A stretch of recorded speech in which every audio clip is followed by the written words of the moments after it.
just a little bit about this class. If you actually wanted to learn Python, there's so much of content on the internet, especially videos, recorded videos and stuff like that, right? So the only reason why I have chosen to do this is because you now have a live interaction with the presenter. Okay, so because if we are trying, if you are going to like record it and put it on the internet, we're just doing what millions of others have done, right? So that's why it's so important to take advantage of this time, this time where you actually have some interaction. You can share your screen, you can throw in your thoughts, you can whatever you are having a difficulty not understanding or whatever. We really need to think that we are no longer selfish. That means when we ask a question, we are actually enlightening everyone else. All right, and I'm also open for those who know the answer to jump in and actually help. So that's why this culture of keeping quiet, of course, don't disrupt the class, but very politely or very what is that? As long as the idea is about learning, I completely encourage the whole exercise of asking questions. Is very important, and so that is one of the reasons why this class is different from all the other recordings that you have. This one is a live presentation of actually how to do Python coding. All right, and we are taking it really, really, really slow. And we're only doing it for 2 hours. It's one lesson. Just imagine if you had to do this in like 3 days, end to end, the 615 lessons in 3 days. Actually, we do it in 2 days. That's quite intense, right? And you probably have some background on how to do this. So there is no end to learning. I think the age is not a matter at all here, so it's just about learning a new tool. It's like we know how to use a hammer, right? So we are just learning a new tool to use. That's all Python is, right? So and take away that intelligence part, because I don't believe in intelligence. I think everyone is intelligent enough to do anything given the right opportunity. So intelligence is not the question here. It's more of comprehension. It's more about understanding. And the third one, it is about application. That means you understand, and then you are able to first you understand, and then you create, and then you apply. So these are the things that actually help you to actually actualize the whole experience of learning Python, right? And so enough of all that motivation talk. Let's begin with the lesson for today. So the lesson for today, if you go to my GitHub, which is Python Masterclass, right, and click on lesson number 6, it will take you to this page. Okay, so today's class, I didn't really bother coming up with any sort of a lesson plan, because Collaboratory has already got a very nice introduction to graphing and plotting. So instead of me going and recreating the wheel, I have actually created a link here, okay, for you to connect to the charting and in collaboratory lesson plan, right? So you can see that they have already done quite a bit of work. They've organized it very well, and they have actually listed down all the different types of plots that you can do, and they also went into some 3D.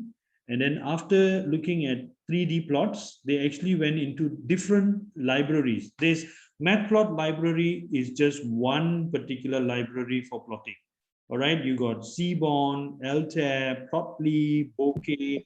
All these is there waiting, ready. It's open source for you to try it out and see whether you like it or not. So So the whole idea today is to represent your data. That means you want to show your data to the world for them to understand data. You know, like how um, we want to convince someone and we want to show them statistics about, you know, how sales was very good and then suddenly for COVID it went bad. You know, you want to create an emotion, and this is actually infographics, and infographics is now part of the Form 5 syllabus for them to understand how to plot charts and stuff like that. So you guys are so lucky. We had to use paper and pen, you know, using the maths book with the squares and everything, and to draw a simple graph and a simple line graph. And we used to get really creative trying to draw a parabolic graph and, you know, all that stuff during school. Now we don't have to do that. We just need to write the equation and Python will actually plot it for you. So this is not new. This is something that we've already tried out a few times. Okay. Now you can see that we are already hitting the kind of the limit of how much there is in Python. We've actually done quite a bit. And tomorrow, the next lesson, we will learn about functions and methods. That is to make you a good software developer. So you can start thinking like a software developer. You know, you are more organized. Like you know, when you put everything in nice little files or baskets, and then let's say you want to go to the laundry, you put a laundry basket.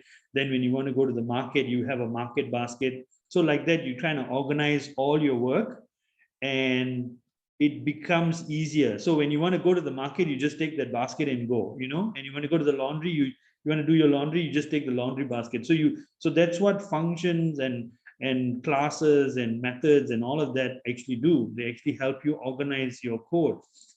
And one of the great things about Python is that it's built for it to be built on top of. All right. So whatever code you write should be new code, shouldn't be old code. You shouldn't be going back and rewriting something. So that is the whole idea of the functions and methods. And after that, we can already start doing real life things like, you know, let's say you wanted to buy a handphone and then you wanted to search the web. You can actually write a little Python program to go and search the web and find you the best price. All right. So these are little things that we're going to do to help you use the internet and the Python for yourself, right? For you to become more. Basically, it's a tool for you to improve your life, to improve whatever, right? So so now this is going to be the kind of the tail end of the technical stuff. The beyond this, it will be more like, you know, fun and I mean, the one more class, and then after that we'll be focusing on more fun stuff, right? So let's begin with a simple line plot. Okay, a line plot is a straight line. Okay, this is very important for us when we do machine learning. Okay, because when we get into machine learning, don't be overwhelmed by the word machine learning. Okay, it's basically artificial intelligence. That means it's bluff intelligence. That means it is trying to mimic a human being, but actually it's not. Okay, I know a lot of people talk about, oh, machine learning going to take over the world. I don't think so, because it still needs a human being. And the more you understand machine learning, the more applicable it becomes, and you'll probably even find out how to, you know, cheat it and bluff it and run away from it and turn it off or whatever. But it all begins by drawing a straight line.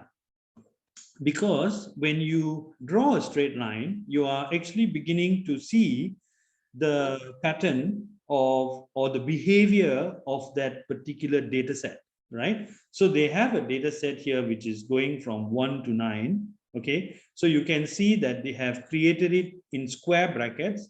So even you can do it. You can just put x equal to square brackets, put in the values 1, 2, 3, 4, 5, 6, 7, 8, 9. That will be your x-axis, and then you define what you want as your y. So you have an input, which is your x, which is called the independent variable. That means it just varies with time. So when it goes from 1, 2, 3, 4, 5, 6, 7, 8, 9, we call it as a continuous independent variable. So when you have a continuous independent variable, you can actually draw a plot line. All right. So we need to give it the Y and the X. It is so easy. You just have to import the Matplot library. Actually, we have to give a big thank you to Matplot, which is the MATLAB. They have actually built this Matplot library and made it available for the world for free. And we are just taking the PyPlot library, which is inside the Matplot library, and calling it plot. Okay, so this is a small kuti pet name that I'm going to use whenever I want to refer to this library.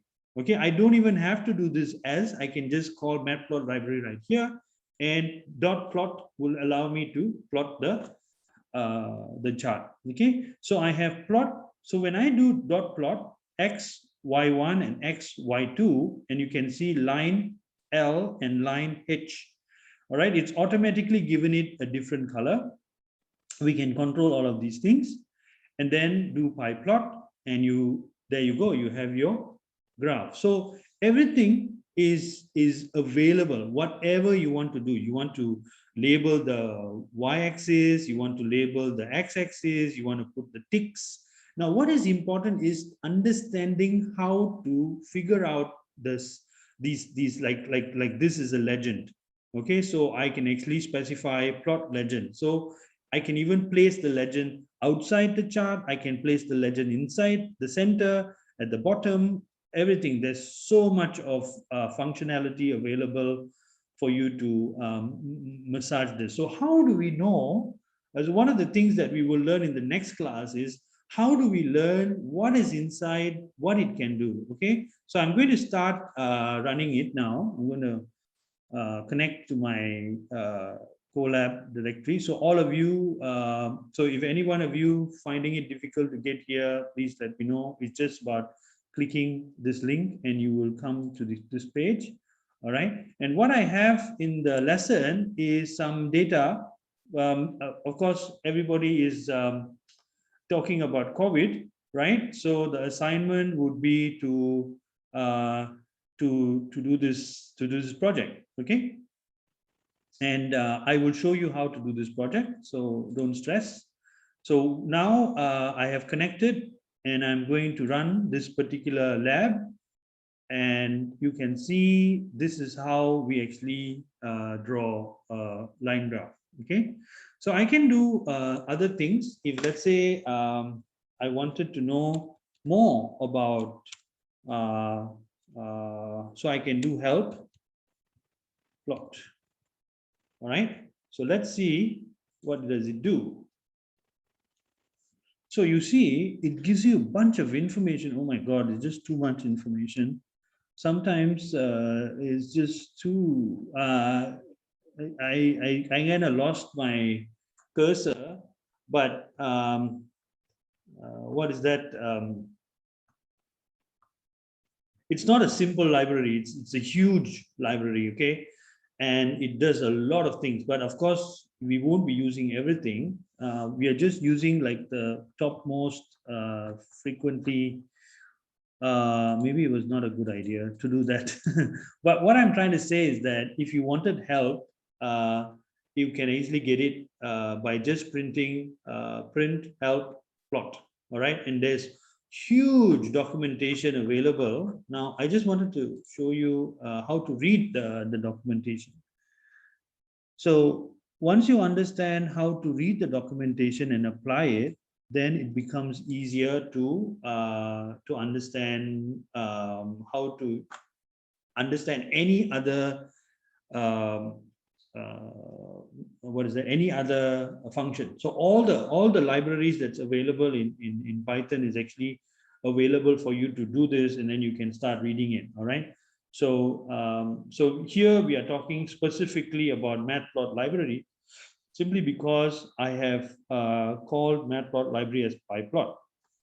Sorry, PyPlot as PLT. So it's talking purely about Matplot library, and then it gives some examples. All right. So they are using NumPy is another library. So you can also do NumPy help, and then it'll tell you what all NumPy can do. So like plot is actually pyplot method. So these are methods that are sitting inside this package called pyplot. So we access it through PLT because we have called it by a short name and calling it plot. And then you can go on to read more information about of how to use it. So it begins by explaining the first parameter, which is the first location, which is X. All right.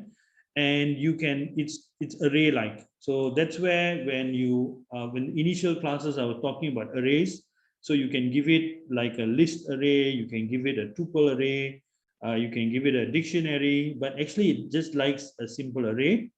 All right, so there's many ways of creating an array. You can use NP, which is pointing to the NumPy library, and then do a dot A range. So we are starting from 0 to 5 with 0.1 increments. So every step we take is going to be 0.1 from 0 to 5.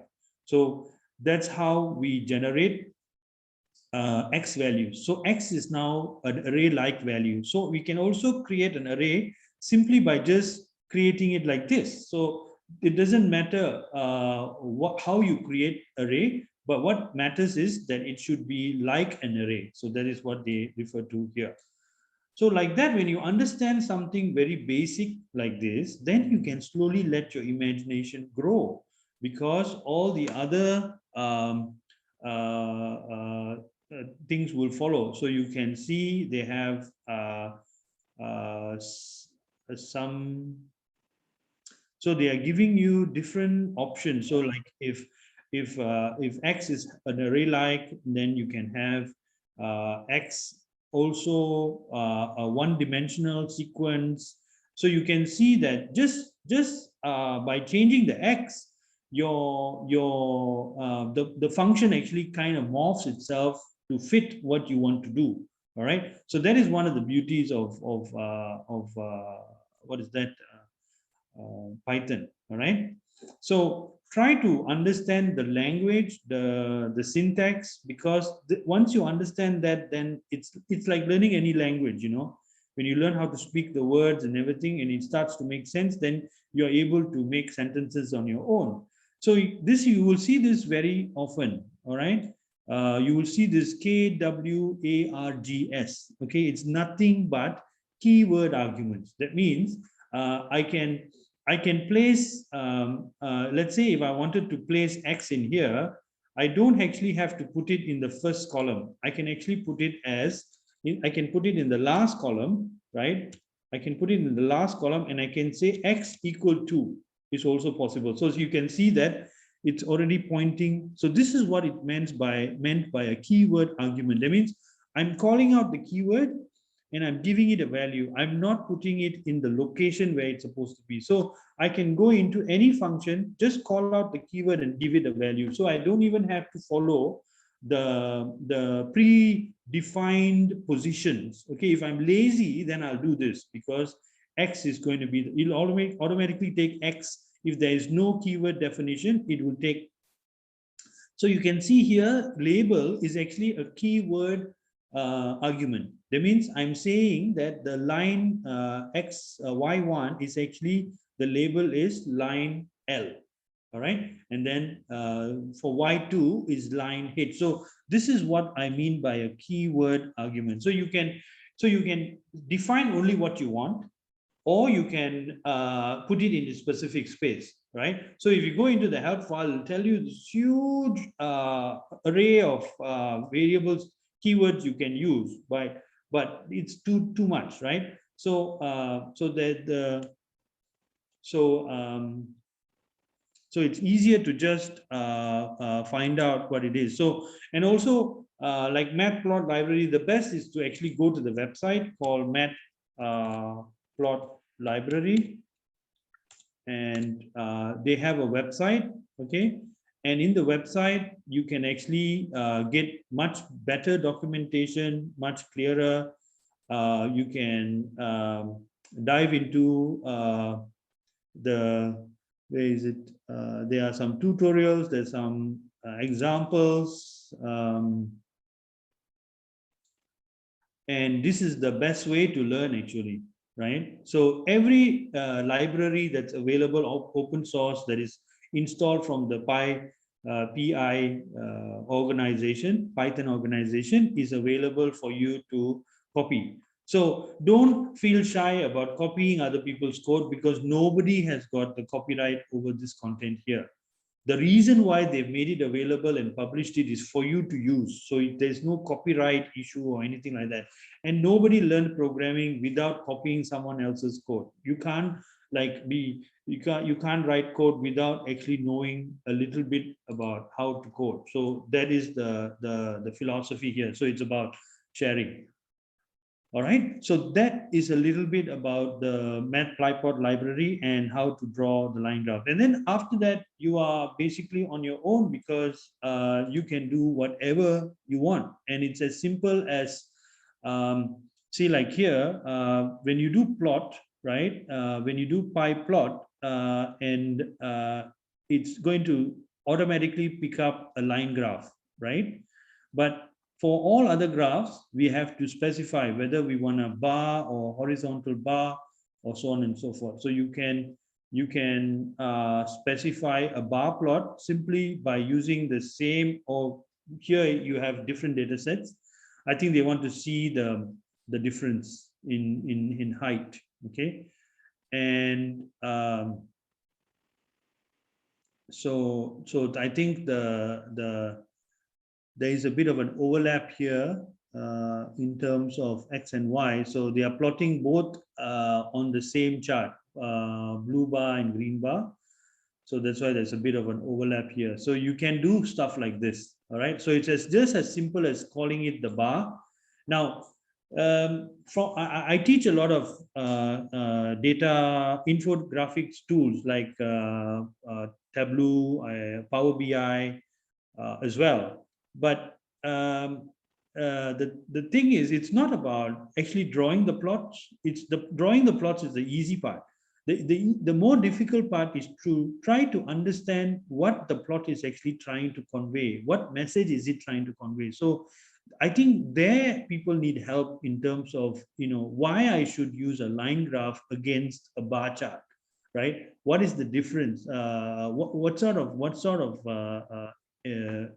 inference am I trying to convey? That's very important, right? So although it's easy to just come up with infographics, but the question is, what are we trying to convey? Are we talking about the future? Are we talking about the past? Are we trying to create a emotional attachment to some goal or whatever, So bar chart generally is talking about the difference between two or three variables, right? Maybe time periods or season or whatever. So you're trying to say that either there's an improvement or there's a lack of it or whatever, right? So and basically what you're looking at is the difference, right? So when you're looking at the difference, you can see that there is a huge jump here. So the question now is, when you use bar charts, you're actually looking at what is it trying to convey. All right, so that basically is the bar chart. Then you also have horizontal bar charts and so on and so forth. Okay, then we have histogram. Okay, histogram to me is the foundation of what is that? Machine learning. All right, histogram is the foundation, because I don't know why this is. I think because there is one value that's huge that's causing this problem, but all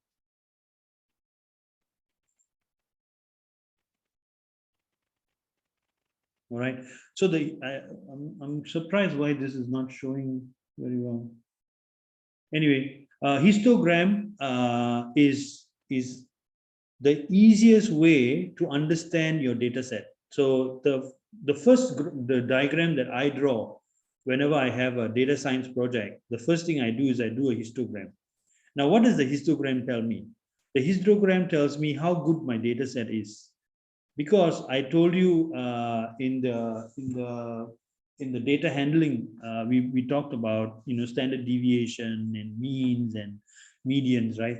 All this is actually basic statistics, and that is going to tell us whether our data set is normally distributed. That means, is it normal data, or is it abnormal, or is it skewed? Is it very specific? Is it biased? All those things can be inferred from an histogram, right? So that is the reason why we use a histogram. So whenever I have a data set, I take and I look at the distribution. Is it, for example, COVID data? If I take COVID data, the first diagram I draw is a histogram, and it's so easy. All you have to do is plot hist, and it'll draw a histogram. All right, and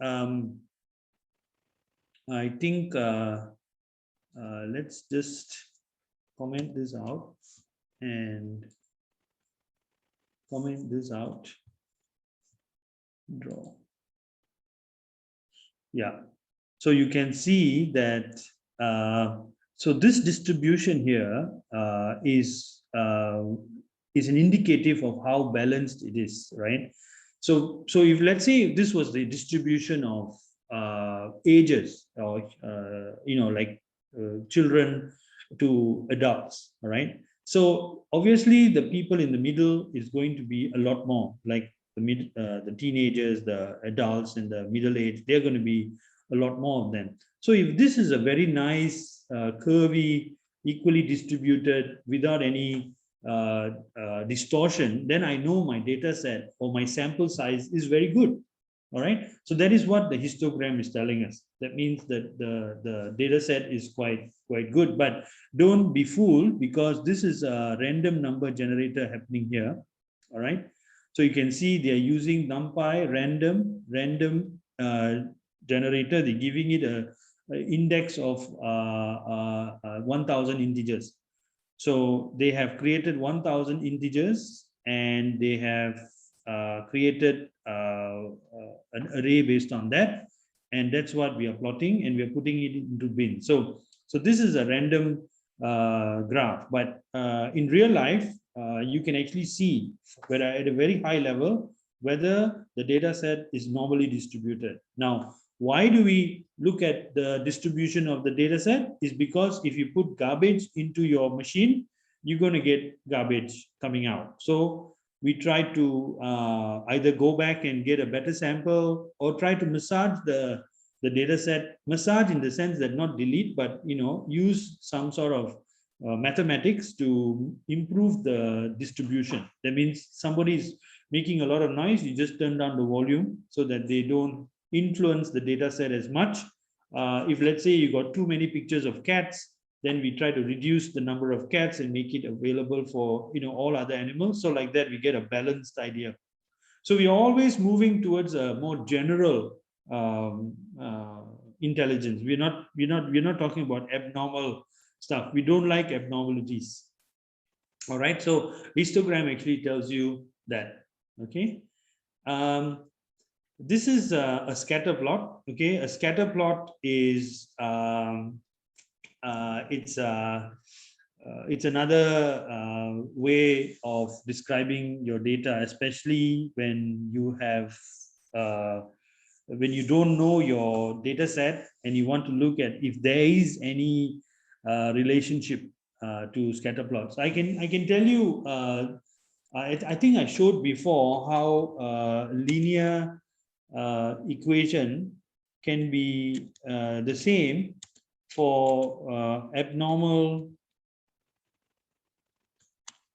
data. Like so, let's see if I can find that chart. I always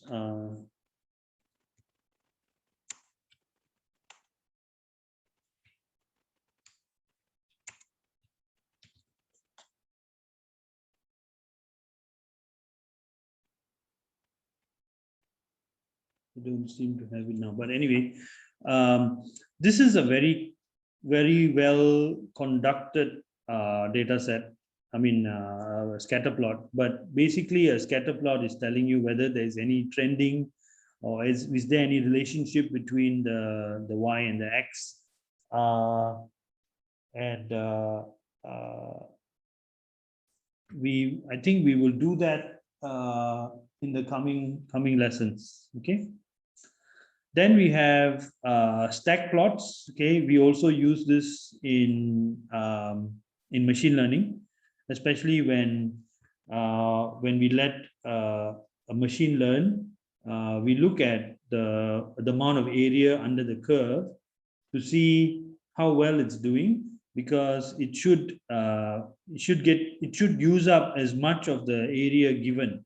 So the more area it's taking up, the more it is being more efficient. So just imagine you're a farmer, okay, and you have so much of land, and the most efficient way of checking whether you are using up all the resources given is to look at the area under the curve. So we look at the blue is the most efficient way of actually learning, as opposed to the green and the red. So the green and the red has got a lot of wastage. So this is how we interpret, we call it area under the curve, or AUD, AUC. So this is a stack plot, and that's what a stack plot is supposed to show you, because 100 is your maximum resource, but you're only able to produce a fraction of that. So that is the story of pie plot, right? Sorry, stack plot. Now we are talking about a pie plot. You can see, I'm sure you know what pi is representing. Okay, there's some things you need to understand. The values are summed up, and then they are then broken into fractions and plot. All right, so you can do nice stuff like this, like create a separator by putting in the explode, and then you can define the formatting. So it's one decimal place, or the number plus 2 decimal places, and it's a floating value. So you can see that it's 16.44. You can't control that, so you just put one dot, and then if you put 3, then it'll add zeros in front of it, right? So that's the safest one, is to put 1, and then if there's no value there, it'll put a 0. All right, so 1 0. So that's what the 1 is actually referring to. So if you put 2, it'll put if it's only 1 digit, it'll put 0 1 kind of thing. So like that, 2 is actually defining the decimal. F, because it's a floating value, and the percent means that it's a formula that I am putting in. So you can see that you can actually put in a formula inside a keyword argument to specify how you want the formatting to appear. So it's quite intelligent in that sense.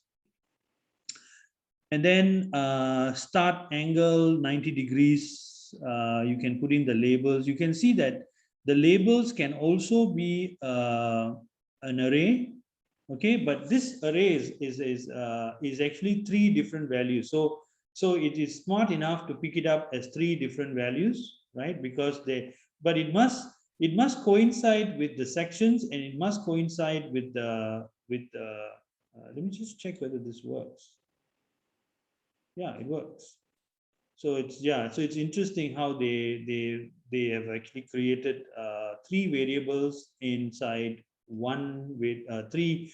They just put the comma like this. Okay, so these are all creative ways of using Python. Python is not so strict.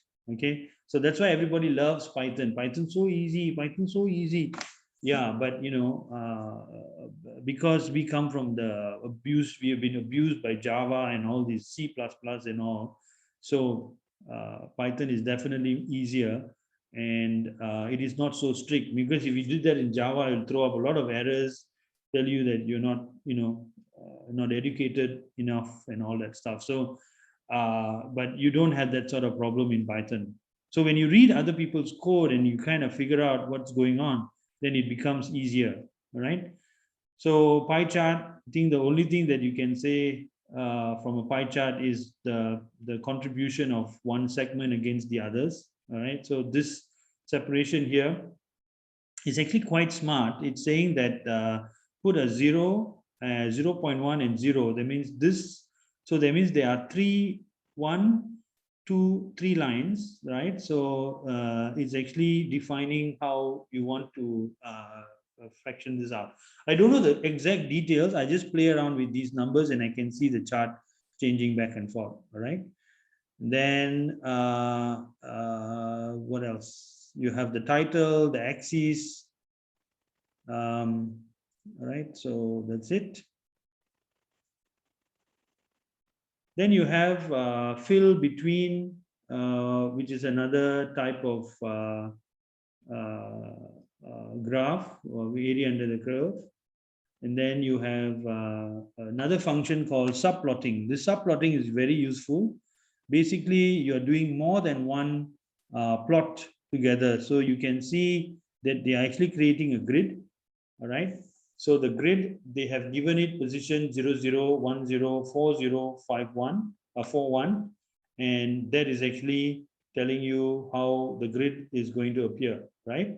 So if you can take it slowly, just take it slowly. So this is an example of a function. So they have created a function, and the function is actually a small little program that's going to run multiple times. So instead of actually doing it, we're going to learn this in the next lesson, right? How to do this, functions and graphs and stuff like that.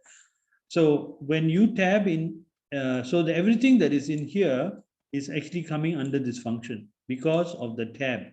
This is why Python makes it so easy, because in other languages, you need to encapsulate it with curly braces or some form of start end or end if or end note, right? In Python, it's just sensitive to the tabbing. So if I tab it in, you can see the for also I tab in. So what is happening here is inside the for, and what is inside here is happening under this function, random plots. So you can see they are calling random plots multiple times, and it's going to generate an X and a Y. And then I make that my axis, plot, plot, plot, plot, right? So here I create first I create my figure, which is the entire figure right here. Then I subplot it. I create subplots from that same, I create subplots. Then I put them all together. That means I give each subplot a value of what is X and what is Y. So this random plot is actually this method right here that is running multiple times. So it's again generating random values and populating X and Y. So you see when I return, there's an XS and a YS, which actually translates to X and Y. So that is one of the beauties of Python, It's intelligent enough to know that the first is the first and the second is the second. So this is how we write functions. So we don't have to keep writing the same methodology over and over again, same for loop over and over again. We can write it once and use it multiple times. And that is the whole purpose of programming, actually.